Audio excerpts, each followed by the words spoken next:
Audio Jungle.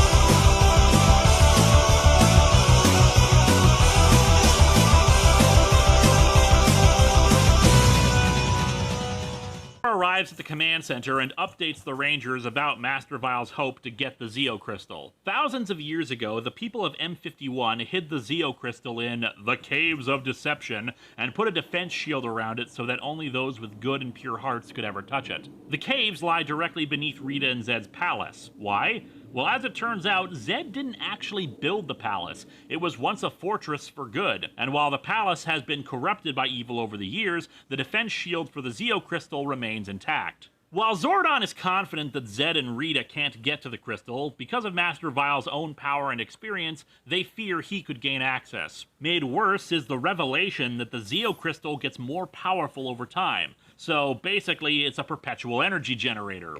God damn, this MacGuffin is awesome. Imagine if the Rangers actually had access to a power source like that.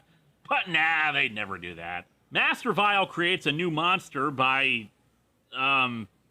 throwing up an egg. Ew. The blue globber monster, it's mainly however, due to the is stock pretty dang footage, so strong, able to absorb power. He also feeds the Tengas some food that increases their own strength, but that just gives them an opportunity for the Rangers to show off their new glitter armor. The Globber manages to kidnap Ninjor again and absorbs his powers. In order to keep Master Vile from ever getting access to the Zeo Crystal, Tommy and Kat travel to Zed's palace so they can destroy it. The plan is for Tommy to go into the Caves of Deception and get the Zeo Crystal, while Kat distracts Rita and Zed by claiming that she wants to be evil again. Meanwhile, Billy has whipped up a toy Falcon Zord that will allow them to control the Ninja Megazord remotely without the real Falcon Zord. The Globber attacks the city, and the rest of the Rangers engage it with both the Shogun Zords and the Ninja Zords. The Globber is of course attacking abandoned buildings, since Angel Grove's economy is in such a poor state thanks to all of its constant karate tournaments and community cleanups, as opposed to any actual businesses beyond a juice bar. Plus, the general apathy. I tell you this, Season 3 has some of the most legendary storylines and writings on this part, but like I said, when the Alien Rangers came along, it went downhill for me. I just completely turned off. I was turned off from the Alien Ranger saga, and it was just not it. It was not it. That the mayor of Angel Grove only wins with a few votes each time it's an election year. The Shogun Zord's power is absorbed by the Globber, and the Rangers are forced to retreat into the Ninja Megazord. Zed watches Vile succeeding against the Rangers, and is naturally pissed off that after all his plans have failed, he's getting one-upped by a guy who creates monsters by vomiting up eggs. Kat arrives and tells them she wants to be evil again. To prove that she's serious about being evil, she's forced into the Revileifier, a device that will drain all the good from someone and replaces it with pure evil. Pure evil? Pure evil. Naturally, a very useful device like this will never be seen or mentioned again. Just like the Zeo Crystal, no doubt. Speaking of, Tommy goes down to the caves to get the crystal. Oh yeah, this is the best Zeo scene Crystal can also be used to reverse season. the evil energy in Kat. Zed detects. I was gonna say that, what if the Green Ranger would have stayed for the third season and changed his shield? Because the American cloth, it looks like the Sentai version, but the American version just looks terrible. And mind you, it would have been cool if they actually fixed up his shield for the third season, if he would have gotten his Green Ranger powers back. Or he could just switch back and forth. Use the Green Ranger powers for like 50 seconds, and then maintaining the White Ranger powers as well for like fighting evil and stuff. That would have been cool, but you know what I mean. Fights off several hallucinations and makes his way towards the crystal. The force field even taunting him a little until he reaches it. The crystal does analyze him, and while it first harms him because of his evil beginnings, it does finally read the good parts of him and allows him to take it. Tommy frees Kat as well as the Falcon Zord, teleporting away. However, things aren't going well for the other Rangers. While the Falcon Zord does help things, the Globber survives the finishing move of the Ninja Mega Falcon Zord and incorporates parts of Ninjor into itself. The Shogun Megazord's powers start to restore, aiding in the fight. However, because the monster is tied into Ninjor, he feels the attacks inflicted on the monster. The Rangers fear defending themselves, and the Zords fall, their energy fully absorbed by the Globber and the Zords being sent away somewhere. The Globber proceeds to absorb even more of their power, and not even their magic glitter can help them. With the Zords down, Vile is able to take the Zeo Crystal while the Rangers retreat back to the command center. The rest of the evil forces celebrate, though Zed mopes about the fact that Vile succeeded where he failed. Vile, being the notoriously evil force that he is, commandeers the juice bar so that he can throw a party. This is just surreal. Rito Revolto, party king and dancing fool. Let's mumble. Dance, humans, dance. It is kind of weird. Zordon gives our heroes a high energy surge from the morphing grid to help restore the Rangers' power, but it'll take some time for them to fully return. Half the team goes to check out the party, since, hey, evil forces are throwing a party and you might as well enjoy, while the others work on trying to locate where Vile sent the Zords. And indeed, they discover that the Zords were sent to the M51 galaxy, and the Rangers teleport there, because not only can they be sent to different planets, apparently it's just a hop and skip to another galaxy, to try to free the Zords and destroy the Zeo Crystal. Once inside, the Rangers use their power coins to break Vile's link to the crystal, and restore power to the Zords, returning them to Earth. The Globber mutates even further using the power he stole from the Zords, but the Rangers decide they have to risk harming Ninjor by finally defeating it. Ninjor manages to restore his own power and he escapes, joining the Rangers to fight both Globber and Master Vile. This battle is friggin' epic. Oh yeah. Multiple Zords and monsters, plus a new configuration Very of the Zords, intense. as the Falcon Zord joins with the Shogun Megazord to blast Master Vile. While Vile survives the assault, he retreats and decides to stick around to help defeat the Rangers in his awesome Skull spaceship. The Rangers decide to break the crystal into pieces and scatter them throughout time so that Vile can never get them. And so we'll never see it again. While the metallic armor crap was stupid, this was a pretty solid three-parter, resolving or referencing several past storylines while starting the one that would end the season. There was one more filler episode between this and the next multi-parter, and really its only purpose is to once again remind us of Bulk and Skull's musical talent. 1, 2, 3.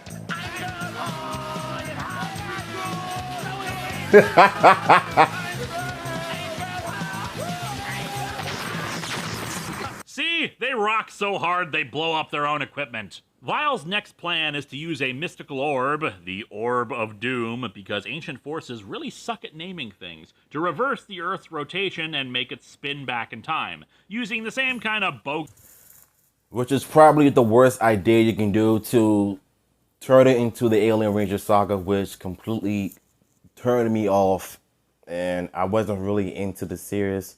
Just a bunch of aliens from Aquitar talking like they're fish out of the water, like they're underwater and stuff. I hated the voices. I hated the way they summon the Zords while fighting on ground, while the Megazords fight on top. I mean, Kaga Ranger never did that at all. And Mighty Morphin Alien Rangers, you know, it did not feel like a ninja season. It just felt like a season on its own. It just made Mighty Morphin Power Rangers feel like an afterthought. I've said this plenty of times, though, but it's just the Alien Ranger saga sucks. I'm sorry. I hate it. They're trash. They're just trash. Kaga Ranger is way better than Alien Rangers because they felt like actual ninjas. Plus, the storylines they had were very serious, and the violence were very serious. That's why I prefer the Sentai over Power Rangers. Movie when it comes to Earth's rotation, somehow meaning something when it comes to time. Zed, of course, points out that he's done this plan already and it failed, but that doesn't discourage Master Vile. The Rangers are too late to stop the Orb of Doom from being planted, and time reverses, reverting the Rangers to children as before. Unlike last time, however, they retain their memories of being Power Rangers, but they can't morph. In the wake of their apparent victory, Zed, Rita, Goldar, and Rito arrive on the planet Grow, attacking the city themselves. Now begins a plot that some people have called a mini-series because the theme song changes. The Shout Factory DVD even separates it into its own case. But really, it still counts as part of Season 3, the Alien Rangers saga. The kids are unable to contact Zordon and try to reach the command center on foot. However, before that, we get a series of antics involving the kids getting taken in by the police to protect them, and all I can say is that I'm still in shock that the city has any cops. Oh, and get this, the command center has been out of power because it's been returned to an earlier point in time along with the world. Am I the only one that prefers the first 3 seasons instead of the Alien Ranger saga? If y'all hate the Alien Rangers, please let me know in the comments. I hate them within my soul. Shut off because the console was unplugged at the time so they could use a vacuum cleaner. I'm dead serious. All this time, our power outage has been due not to a sinister force, but to a simple household appliance. Is that true? I'm afraid so, Zordon. That's it. I'm starting work on Alpha 6. You know, it's not every TV show that can alternate between giant evil forces annihilating a city and the antics of a subpar 50s sitcom. No wonder Zordon can be an asshole sometimes when this sort of crap is going on. Anyway, with power restored, the kids are retrieved and they hatch a plan. While the Rangers lack their powers, they're not the only Power Rangers in the universe. They send out a distress call to the Rangers from the planet Aquitar. Oh, God. Hey, remember Edenoi? When Dex needed our help, we were there. Wait, Edenoi? What the hell? That wasn't wiped from canon? If it hasn't, then where the hell is Count Dragon during all this crap? Ah, whatever. Anyway, they contact the ocean world Aquitar, where there are alien rangers who also got their powers from Ninjor. The Equations answer the call and come to help. The alien rangers have some of the most annoying voices ever, with some kind of weird filter effect to simulate them as they would speak underwater, yet they use it even when out of the water, which makes it difficult to understand them sometimes. They will be at our disposal.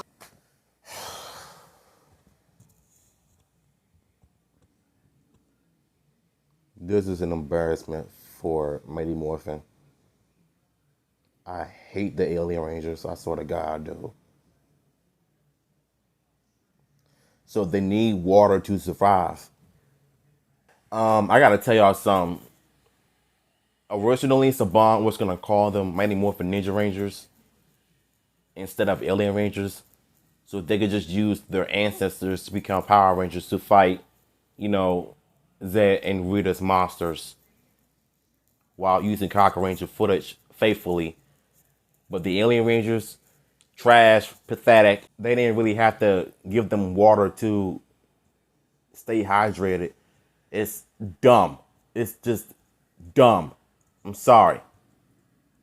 Mighty Morphin Ninja Rangers would have made so much sense. It would have made perfect sense for them to become the Ninja Rangers, to help fight for the Zeo Crystals, so the Rangers can turn back to normal and fight Master Val to end Rita's father once and for all, just like in Cocker Ranger. But no, they took the complete, it's like season 3 was just lazy, even the Alien Ranger saga. That's why I do not respect season 3. It's just the weakest. I'm sorry. Leader of the Alien Rangers. Oh my God. This is Focus, Sestro, Orico, and Tidius. While it is irritating, considering Yes. it's a temporary arrangement, it's ultimately fine. Just I No, wish it's they'd not. scale it back a little. The Alien Rangers bring their own Zords along, also supplied by Ninjor. Oh, Which raises God, the question no. of how exactly Ninjor was a legend, according to Zordon, when apparently other Rangers knew him already. Oh, Ninjor Jesus. is also absent for the rest of the series, sadly, explaining that they won't discover the temple for several years.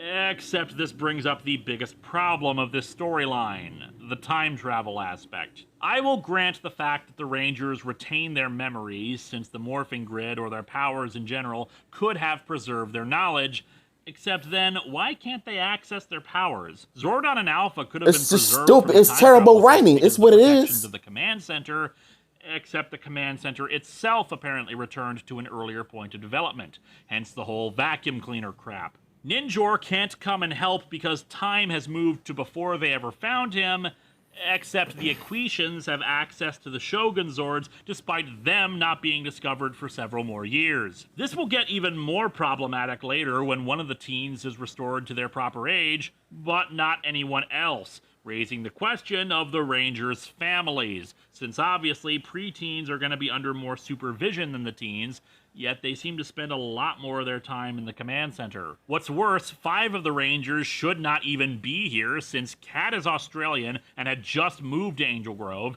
and Adam, Rocky, and Aisha moved from Stone Canyon last season. Tommy was a new kid in Season 1, implying that he wasn't from the city either. The best way to try to write this stuff off is that it's not actually time travel, but a spell. It would certainly fit with the aesthetic of the villains anyway, since Master Vile himself seems to have more mystical knowledge than even Rita or Zed. The spell hasn't actually moved anything through time, but rather regressed the world to a younger state, which would help explain why the citizens crap, bro. wouldn't have already heard of the Equations when the actual Power Rangers came around. Hell, when the world is restored to normal, we see Bulk and Skull lose the memory of these events, so again, not so much time travel as much as just age manipulation through magics. The Alien Ranger saga itself was actually a pretty clever way of incorporating more Sentai footage into the show. As you can probably guess, the suit footage comes from Kaku Ranger, which was ninja themed. However, despite them clearly being multicolored ninjas like this, I will admit that as a kid,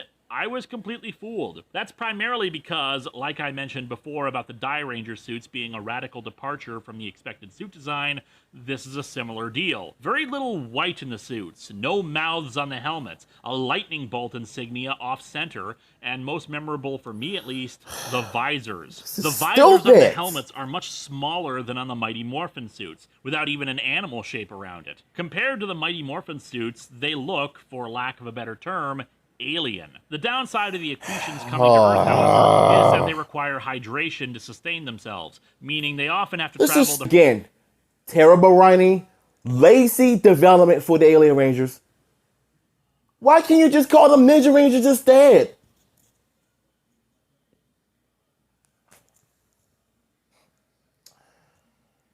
I'm going to get some comments saying that the Alien Rangers are the best. No, they're not. I don't like these people. Where they attract a lot of attention. Master Vile assembles monsters from throughout the universe to launch a final assault on Earth, or rather mostly suits used in previous monster fights. However, the Alien Rangers are more than a match for the monsters. In the wake of his latest defeat, Master Vile decides to return to his home galaxy. Say what you will about Zed and Rita, at least they're persistent. Master Vile gave up only after a few episodes. Lord Zed expresses his happiness about being in charge again with his expected level of restraint and subtlety. Yes! I never thought I would be happy to see the goody goods triumph, but Golda, I am very, very happy! Losing Master Vile may have been for the best for the villains, since they then score probably one of the biggest victories ever in the series. Billy and the Equations develop a device utilizing the Rangers' power coins to restore them to their proper ages. They test it on Billy and return him to normal, causing the aforementioned issue of, what the hell do Billy's parents think of this? That's never brought up. But an attack by Rito and Goldar stops them from restoring the others. Instead of doing the sensible thing and teleporting back to the command center, they run off and get cornered. The villains take the regenerator and the power coins, and for once, they waste no time. Zed and Rita annihilate the power coins, reducing them to dust. So, once again, the Rangers are screwed. Eventually, Zed sends Rito and Goldar to the tunnels beneath the command center to plant a bomb to finally blow it up. Remember, the command center has been standing for thousands of years, but has been in various states of construction, as we saw on Wild West Rangers, so there's previous infrastructure that it's been built on top of, which means it's also a weak point in the command center's defenses. Zordon's been busy as well, and has finally come up with a plan to restore the world to normal, as well as give the Rangers new powers. He plans to use the MacGuffin Crystal.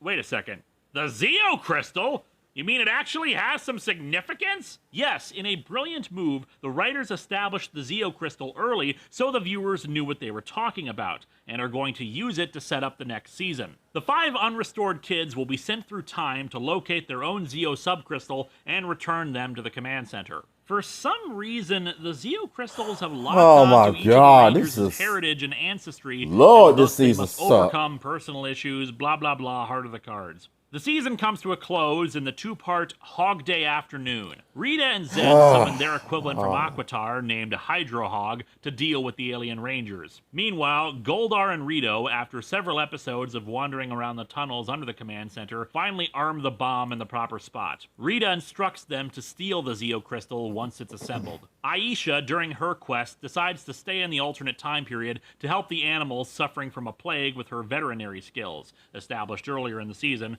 while letting a local girl named Tanya take her part of the Zeo Crystal back to the Rangers. It's a major disappointment to see her character kinda shoved aside like this without even letting the actual actress for Aisha have a proper terrible send-off. writing, Kimberly terrible got a storyline, storylines. while Aisha's last episode got her at a carnival. Well, actually, I suppose that could have been worse then. Apparently, Karen Ashley was told that she'd get a proper goodbye scene with everyone else, but that never ended up happening. Hydro Hog, since he's the equivalent of Zed and Rita, is actually pretty damn powerful, to the point where he actually stops the Shogun Zord's finishing move. However, that reaches an anticlimax when they use the Shogun Mega Falcon Zord to defeat him. I don't know if it completely destroys him or just sends him home, but hey, it resolves the episode. Of course, leaving Aisha where she is screws with the time stream a bit, but whatever.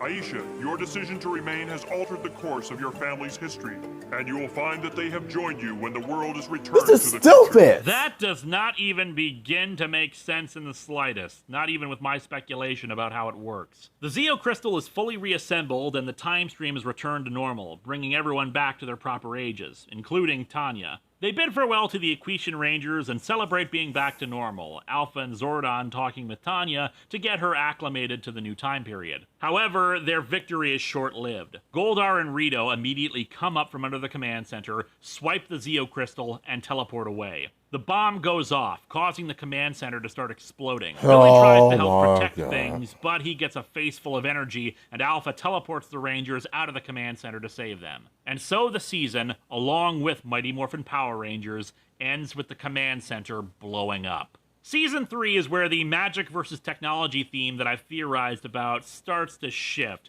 partially due to the nature of their new powers. Instead of Billy creating new devices all the time to save the day against the spells of the villains, more and more the show builds a mythology of ancient powers to call upon. The ninja powers are a more spiritual force than what they had before, and the quest for the Zeo Crystal by the various Rangers tends to be more about a test of character than anything else. Billy still uses many devices to combat Rita and Zed, but a lot of them are focused near the end of the season when he's trying to devise various ways to keep the alien Rangers hydrated, or earlier when he used devices to rescue Kimberly or the force field to protect Kat. And the thing to note, though, is that the tech more often than not fails. I read it as a sign that it's time for them to move beyond the dynamic they had before. Season 3 is arguably the best of the three in terms of writing. There were far fewer sillier episodes than the first two seasons, with both Kimberly's departure and the Alien Ranger saga being serialized. The storylines, while occasionally delving into the realms of the goofy, were pretty strong and were great at keeping the viewer's attention. Some have complained The Alien Ranger saga sucked. It ruined season 3. That's my opinion. I do not like the Alien Ranger saga. I'm just saying. It made Billy weak. I do not like what they did with his character. Why did they have to turn the Rangers back to kids once again? Why did they have to call it the Alien Rangers instead of Ninja Rangers? That would have made so much sense. Listen, I do admire season 3 for its writing. Earlier on, when the Rangers got the ninja powers, the Zords, Kimberly's departure, Masvidal debuting, and the ninja powers, Ninjor, but the Alien Ranger saga, the Alien Rangers, get them off, like, literally get them out of my face. I'm telling you. Let me calm down. The Alien Rangers were a mistake.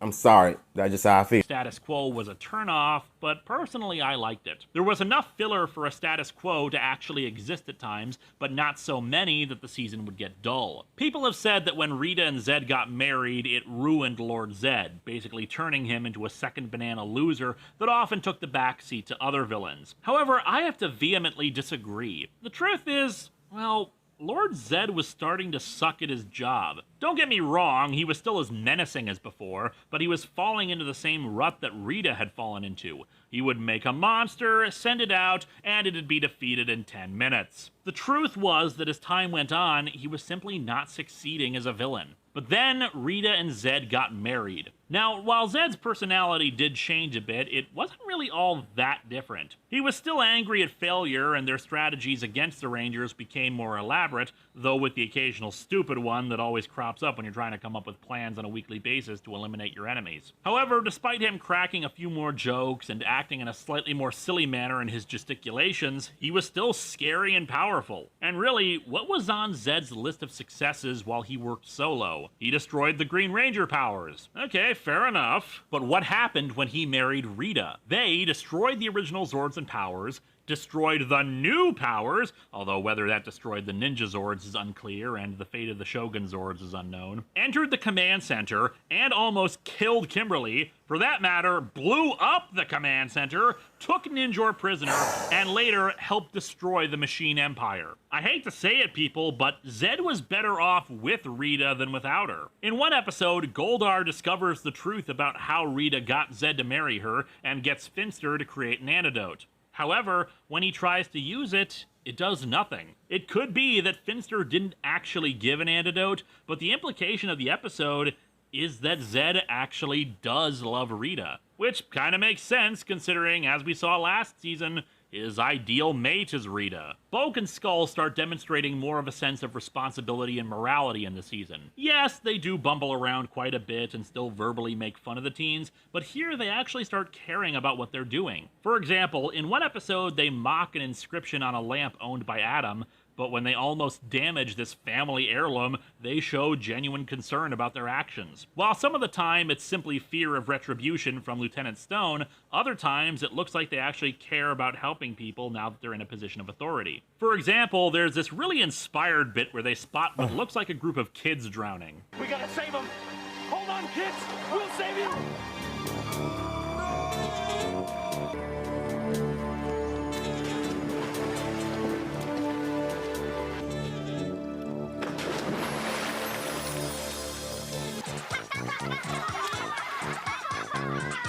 When Kimberly's car is stolen, they happily try to help recover it. Their relationship to the teens is radically different. The teens support them when they decide to join the junior police force and actually admit at several points that they're friends. Sure, they're not hanging out together, but there's no longer antagonism between the groups. Bulk and Skull can see them as dorks while not being jerks to them any longer. Plus, while they remain ineffective in most cases, we do see a couple of occasions where the two actually kind of triumph, like catching the car thief from Follow That Cab. There are a lot of good Bulk and Skull bits this season, including their training to become junior police officers, along with a catchy tune called Shape It Up. Oh yeah, I remember this, the soundtrack. Very iconic. Gotta swim a giant lake, shape it up, Bulk and Skull, shape it up, shape it up, shape it up, Bulk and Skull. Unfortunately, the song has never been released on its own, so there isn't any clean copy of it anywhere. I so want a copy of a full version. During the Alien Rangers saga, the Kid reverted back to how they were in Season 1, idiots and bullies, which really showed off how much they had changed over the course of these few seasons. Parents will thank us. Kids will love us. Lieutenant Stone will promote us. You're amazing. I'm in awe. No, awe. Adding Lieutenant Stone, the police officer who trains them, created some new dynamics to their situations. Most of the time, they fail miserably in his eyes, but you've got to give them credit for trying and wanting to do well. Stone himself doesn't really get much in terms of development, but that's because he serves as a foil to the two. It's especially interesting to see Bulk and Skull respecting an authority figure to such a degree. While they may have joined the force to attract women, they don't really pursue that goal after they complete their training. They care more about earning Lieutenant Stone's respect. Lieutenant Stone would remain a part of the secondary cast through Turbo, for better or worse, and helps the two along with their character development. But that's something we can get into next time. Overall, Season 3 is great and brought a fantastic conclusion to the Mighty Morphin era, with a proper season... I disagree. If you like it, more power to you, but Season 3 overall is one of the weakest seasons because of the Alien Rangers. Like I said, if you like the Alien Rangers, more power to you. But for me, I completely cannot stand their asses because I feel like they sound like fishes out of water that need water to stay hydrated. And it did not make any sense for them to call Alien Rangers. It does not make any sense. They should have been called Ninja Rangers instead. I don't know what the hell Saban was thinking of not naming them Ninja Rangers, because I think that name alone would have sounded better if they actually did it. Using their ancestors become the Ninja Rangers. Using Kaku Ranger suits for the first time in the miniseries. And also, why on God's green earth would you want to blow up the command center? It's just dumb.